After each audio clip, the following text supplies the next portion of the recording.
Hi everyone, and welcome back to another video. In today's video, I'm doing a Faith Friday in the middle of packing. Um, yeah, I'm still unpacking. If you haven't watched my iMoving video, it's somewhere on my page. I don't know exactly where, but for Faith Friday today, I want to talk about the culture of cover-up and what that looks like biblically. And this is all in relation to the Daystar scandal. So some of you guys may not be familiar with Joni and Marcus Lamb and Tommy Evans. They have a network called Daystar Network. And right now there is a massive scandal because the daughter-in-law and son of Joni and Marcus Lamb have been fired.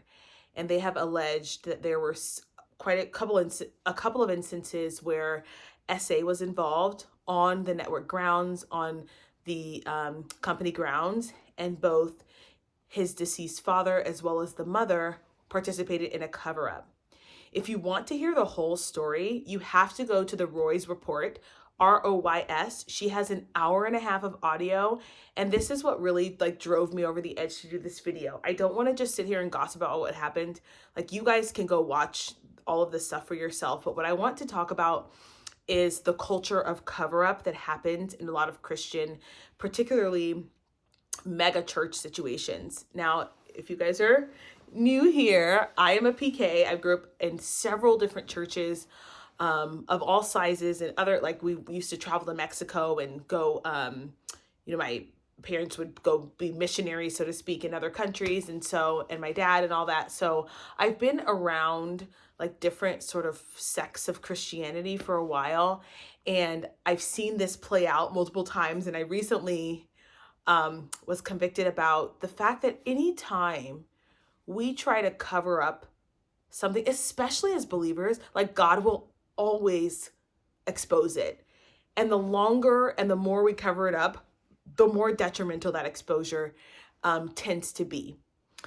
So if you think about David in the Bible, David is a servant of God, but he sends a woman's husband off to war so that he can sleep with her. Absolutely horrific. And what happens? He's exposed for it. He ends up being eaten alive for his sin. And so there are plenty of other instances where people's sin finds them out. And so this situation is no different with Joni and the late Marcus Lamb and her current husband. Unfortunately, the culture of covering up SA in churches is really, really abundant. And here's why I think that is. And this is not to justify this, but this is just to kind of discuss why I think that we do this in churches and in Christianity. And I don't think it comes from a place of, oh, I want to protect this person. People think that they are protecting Christianity. Christianity does not need protecting. God himself, Jesus does that. The triune Godhead does that themselves. We do not need to protect Christianity by protecting sin. In fact, we need to call it out amongst us when it's happening. So the fact that there were at least two incidences with the people related to the network happening on grounds, on family vacations, where SA was as a potential occurrence. And both Joni, her late husband, and her current husband have tried to silence her son and her daughter-in-law. It's absolutely appalling. It is absolutely disgusting. And what happens in a lot of these Christian circles, especially when people start to make money, is they think that if SA gets out, right? If the notion that some SA has happened in the church, we find out, people are going to think Christianity is a fraud.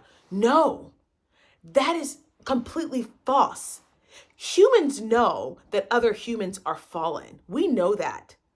What makes people question Christianity is the hypocrisy that comes with you trying to pretend like it never happened.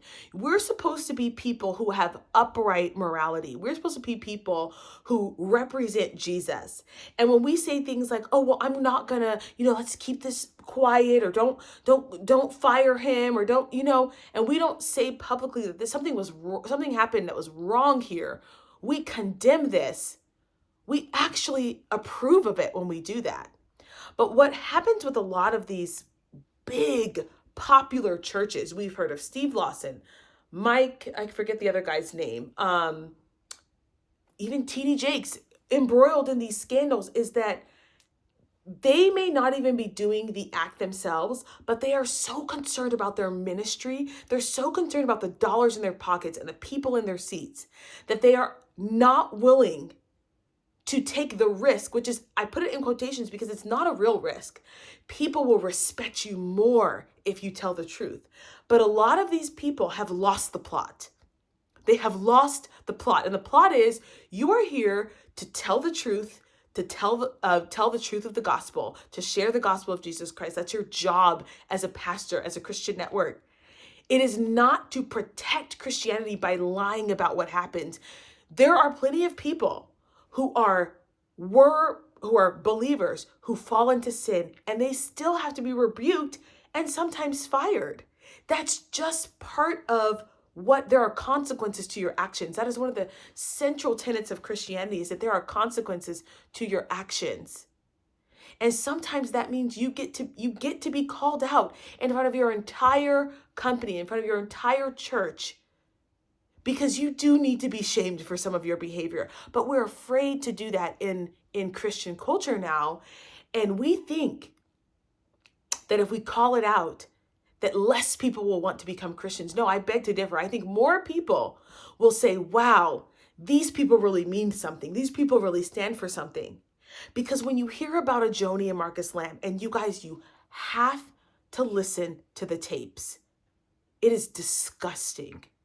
The spiritual manipulation, the narcissism. I am God. She is God. She's speaking for God. You need to submit. All of that language that we do not submit to evil. You submit to righteousness.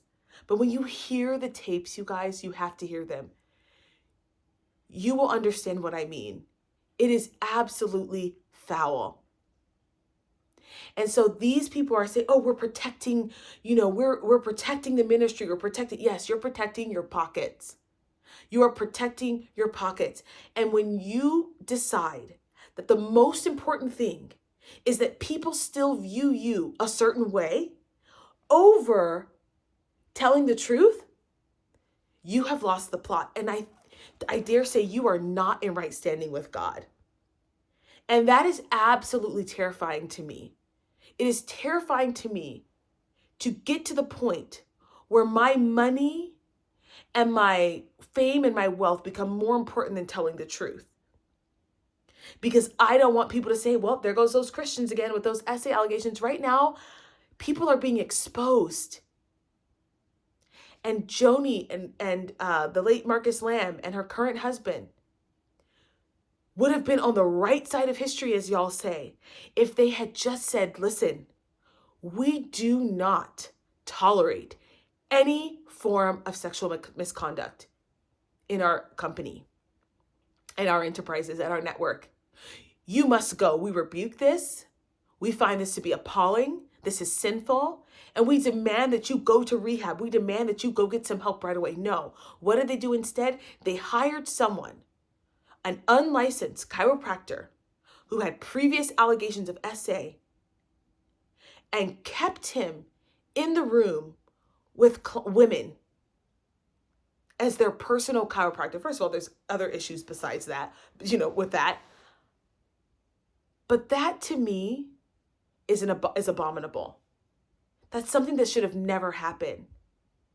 And I think what I can surmise that they were trying to do is say, okay, well, we believe you've been restored, so we're going to give you this job, even though the state of wherever they are, Texas, Tennessee, they don't believe that you should be restored. They don't believe that you should ever have your license. I personally don't. There's been studies done that people who commit these kinds of acts typically don't become restored. You can put these people in different positions in the church, have them fold chairs, have them fold tables, have them clean up after everybody, have them do something like that where they don't have to be interacting with people, especially touching their bodies. So with this scandal, and the scandal with Steve Lawson, and the scandal with TD Jakes, and the scandals with Jamal Bryant, and the scandals with, you name it, you name whatever pastor, preacher, evangelist you want to name, we have to remember that they are not God. And so they're going to fall, and they're going to make mistakes, and their job is to repent. Their job is to repent, and the church's job is to not cover it up.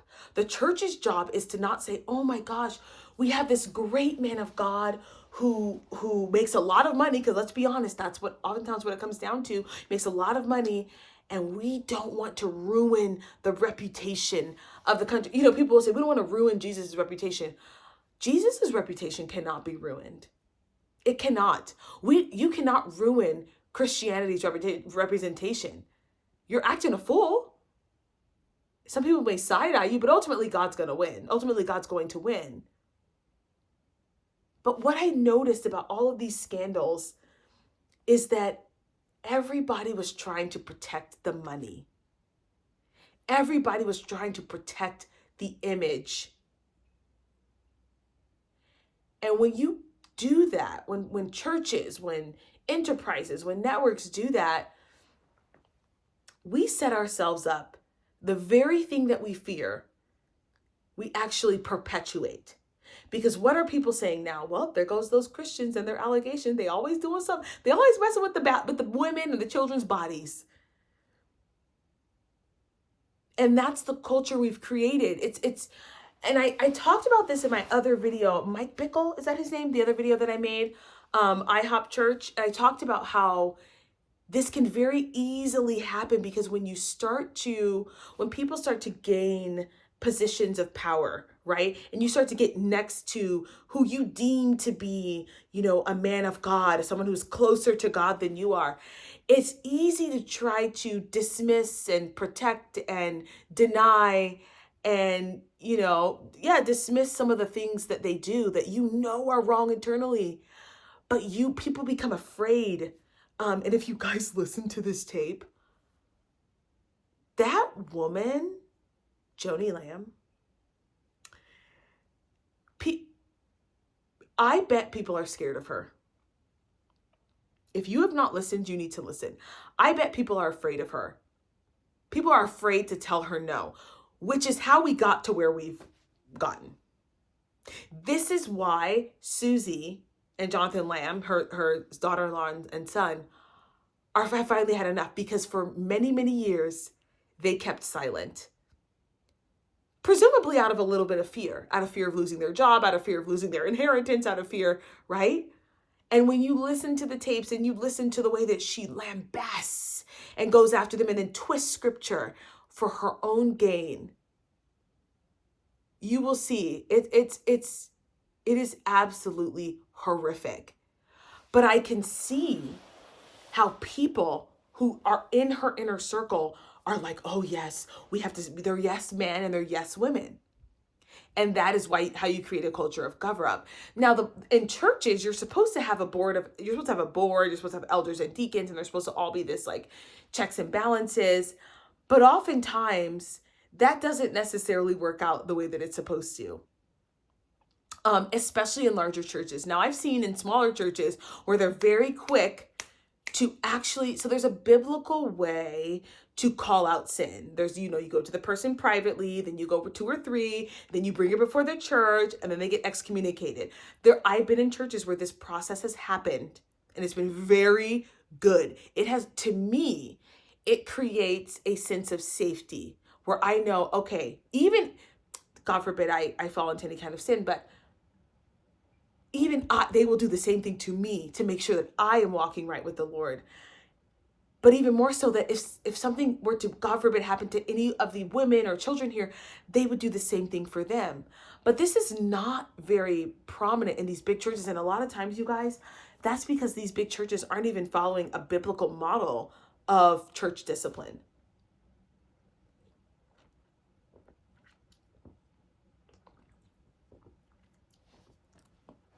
They're not following a biblical model of church discipline. So what do we learn from this as Christians? Well, first and foremost, the big lesson here is to not make anybody God. I think a lot of people were bothered by this revelation of who these people were. And I think that comes from a little bit of idolatry, a little bit of worship, a little bit of belief that these people are perfect. And as I said in my Mike Bickle video, when you grow up in the church and you see people for who they are, you realize that they're just sinners with a different calling, right? They're just sinners with a different calling, and they too can fall. And that's not to say they're, I'm better than anybody or they're better. No, it's just that they also are also able to fall. And so you don't put anybody on a pedestal and say, oh, these are the example of, of morality and of a perfect family and a perfect marriage. She herself, Joni Lamb, has some questions surrounding her marriage and divorce and her husband's death. There's questions about whether or not he even divorced his wife. The other guy divorced his wife under biblical grounds. So first and foremost, it's to not idolize anybody. It's to not put anybody on a pedestal. And number two, sometimes, you guys, the big ministries ain't the right ministries. Okay, we are in this day and age where we love an Instagram pastor. We love a mega church pastor, but oftentimes those churches, like I said, have strayed so far away from a biblical model of church discipline. They're not really like solid biblical churches, and so their main goal is to get people and butts, people in the seats. People through the doors and butts in the seats. And so anything that might jeopardize that, they might cover up. This is what happened with Hillsong, right? It was all about getting butts in the seats, getting people through the doors, saying that we had this many people at our church service, and then behind the scenes, knowing that there were all these allegations and covering it up to maintain the image. It's blasphemous. It's blasphemous. So I would recommend that you find a church I hate this part, but the truth is that when these things happen, people do go, oh, yeah, that's why I'm not a Christian, but the Bible doesn't say follow Christians. It says follow Jesus, number one. And number two, you've got to find a church that is probably a smaller church. It's probably not going to have all the bells and whistles. It's probably not going to have all of the, so the accoutrements and the pomp and circumstance that you might find at a bigger church. But oftentimes those churches are the more sound and the more healthy churches. I don't know if I've already done a video on this, but maybe I'll do a separate video, but I want to make a video called Red Flags of Churches, like what to look for. And I'll just tell you one of them right now is that people should not worship the pastor. The pastor should not be untouchable. So if you go to a church and your pastor never stands by the door and says hi, or you cannot approach the pastor, that's a problem, you guys. That is a problem. That means the pastor considers himself an untouchable. That's probably not the best church for you. And that kind of goes for a lot of the staff too. I'll even, spread that to like elders too. If there are or like executive pastors or whatever, if they're unapproachable, both in energy, I don't really know another word for that, but also in like accessibility, that's a problem, because that means that they're really not there to tend to the flock. They're there to tend to the money, to get the money. That is the biggest red flag, is that people are not accessible. You cannot talk to them. And, one of the things that a lot of the pastors that I've had growing up have done is they've stood at the back after their sermon, walk to the back, and they make sure they say hi to people, make sure they talk to people. They see someone they haven't met before, they say, hey, how are you guys doing? And things like that. I am not better than you. I'm one of you. I just happen to have a different calling than you do. And that is so, so important. It is so important that your pastor has that humility. Because oftentimes when you start getting all this first lady, don't touch it, that's where the scandals are. I'm telling you guys that right now. That's where the scandals are. When your pastor is traveling more than they're in the pulpit, problematic. I'll be the first person to say it. Problematic. Because again, their job is not tending to the flock, it's making money.